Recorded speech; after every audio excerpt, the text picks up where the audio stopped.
Alors, dans les vidéos d'utilisation de l'IDS Analyzer, on a vu comment générer des IDS Profiles, donc des portraits IDS. Et dans la vidéo sur l'utilisation de IDS Gradients Bigradient Generator, on a vu comment générer des gradients et des bigradients. Donc là, ce qu'on va voir, c'est comment réaliser les tracés des gradients, bigradients et portraits IDS que l'on a générés. Donc, on se rend dans IDS Applications. Mais on va utiliser l'application IDS Plotter que l'on lance.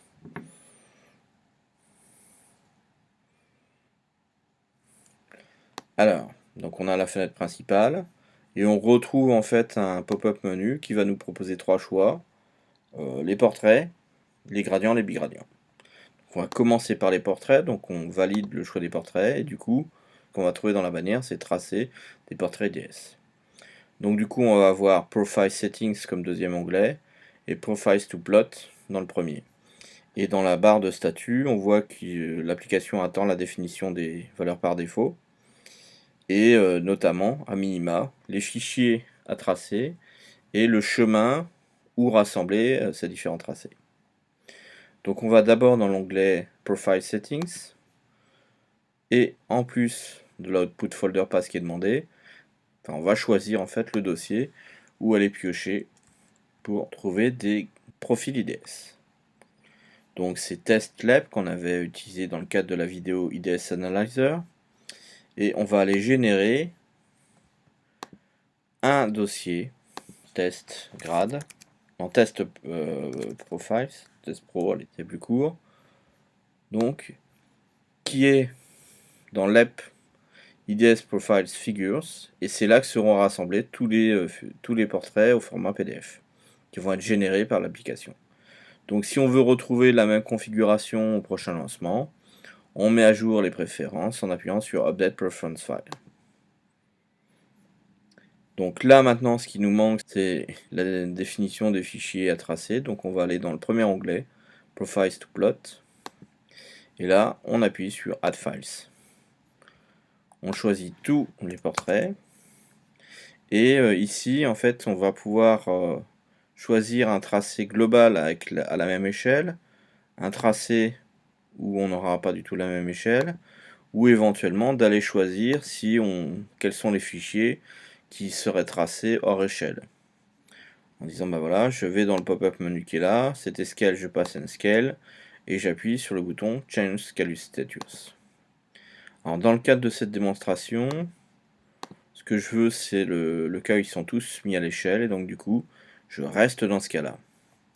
Alors j'ai 4 fichiers, et là ce que l'on nous propose, c'est maintenant qu'on a défini la liste des fichiers à tracer, et en fait le choix du dossier où seront générés les tracés, on nous dit qu'on peut procéder au lancement en fait des tracés, puisque le bouton Launch Plotting est activé.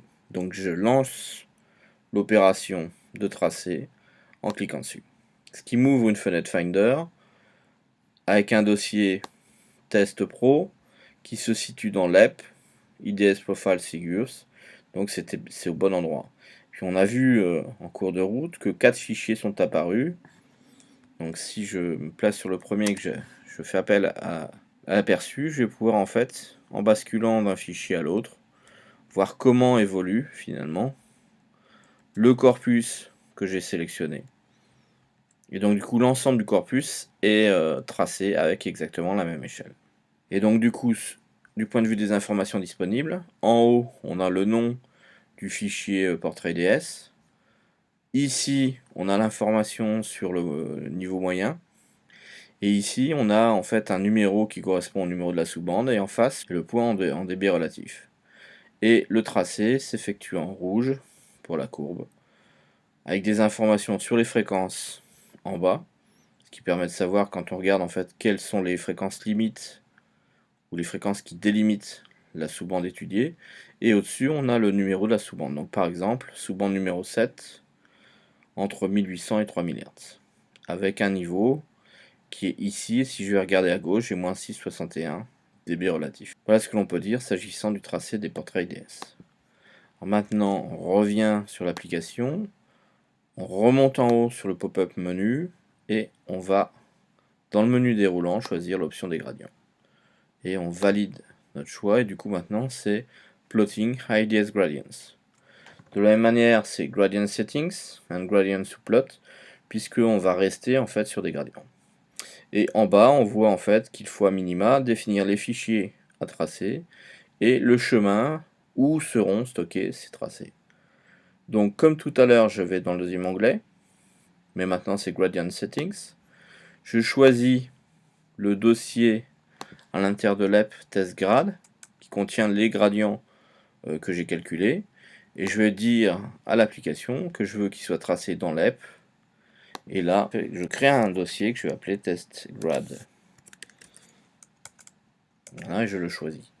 Donc j'ai bien lep, TestGrad, bon ça c'est les choix, mais surtout un dans les IDS Gradient CSV et l'autre dans les IDS Gradient Figures. Si je veux retrouver ces réglages lors du prochain lancement, j'appuie sur Update Preference File. Voilà. En bas dans la barre de statut, je vois qu'il faut encore que je définisse les fichiers à tracer. Donc je vais dans le premier onglet, Gradients to Plot, et j'ajoute des gradients. J'ajoute les 3 gradients.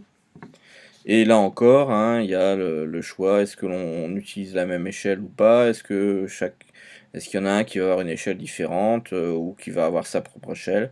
Je choisis, parce que c'est un corpus qui est cohérent, d'utiliser la même échelle pour chacun des gradients. Et du coup, ce que je peux faire, en fait, c'est lancer le tracé, puisque Launch Plotting, le bouton, il est activé. Donc je clique dessus, ça m'ouvre une fenêtre Finder, où j'ai un dossier TestGrad, à l'intérieur duquel j'ai 3 tracés qui ont été générés en 1,24 secondes. Donc à l'intérieur de TestGrad, qui lui se trouve dans l'EP IDS Gradient Figures. Et si j'utilise l'aperçu, je vais pouvoir changer à la volée entre les différents gradients. Alors si je regarde en fait l'information qui est disponible, j'ai 2 lignes au-dessus du tracé qui sont le nom du portrait IDS qui a été choisi comme référence et le nom du portrait IDS qui a été choisi comme à comparer.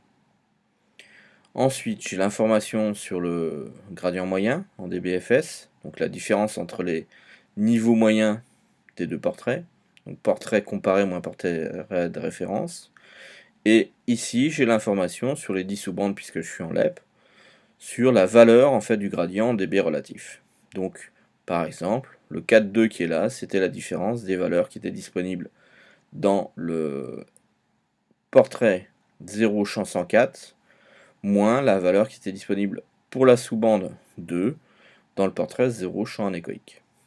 Et comme j'ai affaire à un signal monophonique, j'ai une courbe qui est tracée en rouge. Et donc du coup, hein, en changeant la volée entre les différents fichiers, je vois en fait comment, dans mon corpus, les gradients se répartissent. Donc ça, c'est s'agissant des gradients. D'ailleurs, là, en fait, ce qu'on a, finalement, c'est une information sur la fonction de transfert, puisque en définitive, les champs 104, champ RGPO et champ Schaeffer ont été construits à partir de la convolution du signal champ anéchoïque. Donc en faisant la différence entre le portrait de la simulation par convolution de l'enregistrement dans une de ces salles, moins le portrait de la référence qui correspond au champ anéchoïque, ce que j'ai comme information, c'est un tracé finalement de la fonction de transfert. Donc les gradients peuvent servir à générer des indications sur la fonction de transfert. Donc ça, c'était pour les gradients. Maintenant, dans l'application, on peut aussi avoir des bigradients. Donc dans le menu déroulant, je choisis bigradient. Je valide mon choix en appuyant sur Choose File Nature. Et maintenant, dans la bannière, j'ai Plotting IDS Bigradients.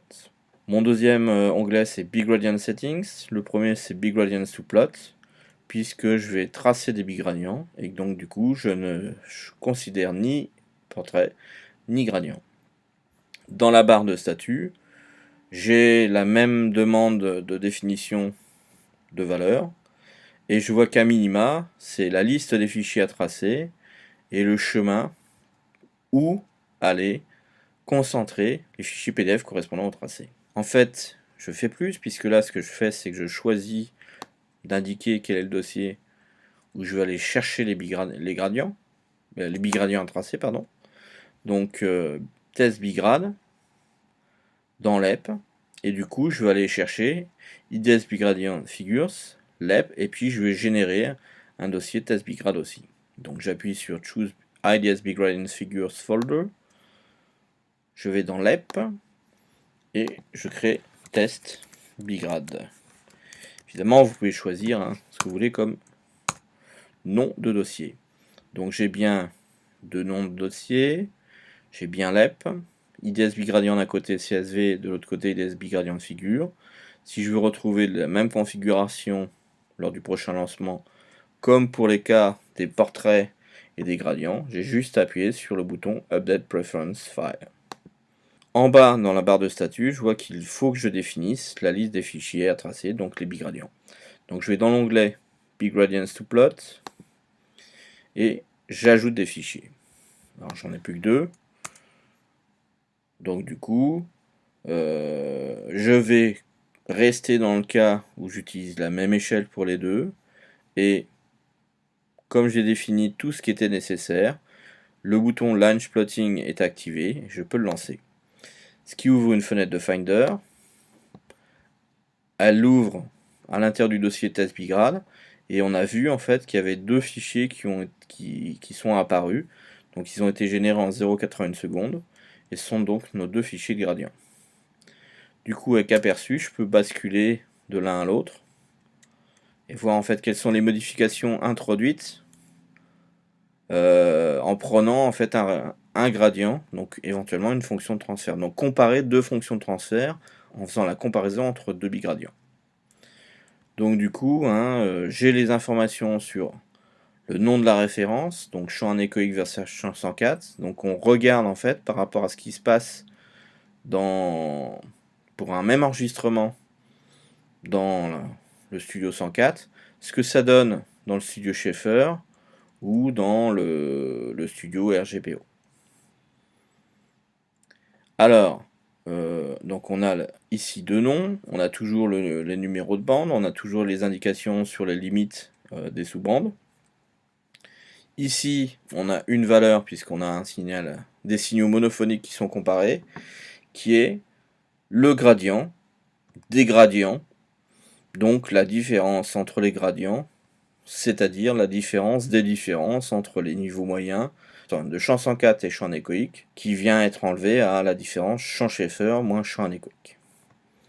Et puis ici, en dB relatif, on a les indications sur les bigradients, sous-bande par sous-bande, donc avec le numéro de sous-bande et la valeur. Et comme on est en monophonie, on a une seule courbe. Alors, je ne l'ai pas dit, mais si jamais on est en stéréophonie, ce qui va se passer, c'est qu'on aura en fait une deuxième valeur ici, qu'on aura une deuxième colonne ici, et qu'on aura un deuxième tracé. Alors, pour savoir quelle est la voie gauche, quelle est la voie droite, on aura en fait une indication qui sera donnée par toutes les valeurs en fait à gauche seront dans la même couleur que le tracé. Donc de mémoire, en rouge, on aura la voie gauche, et en noir, on aura la voie droite, ce qui fait que si vous procédez à un export en vue d'une impression en noir et blanc, on arrivera à distinguer quand même, ou en niveau de gris, les informations permettant de savoir quelle est la courbe que l'on est en train de regarder, et puis distinguer par rapport à la deuxième. Donc voilà ce qu'on peut dire s'agissant des tracés. Donc je reviens sur l'application, et je peux la quitter simplement en cliquant sur le bouton Quit.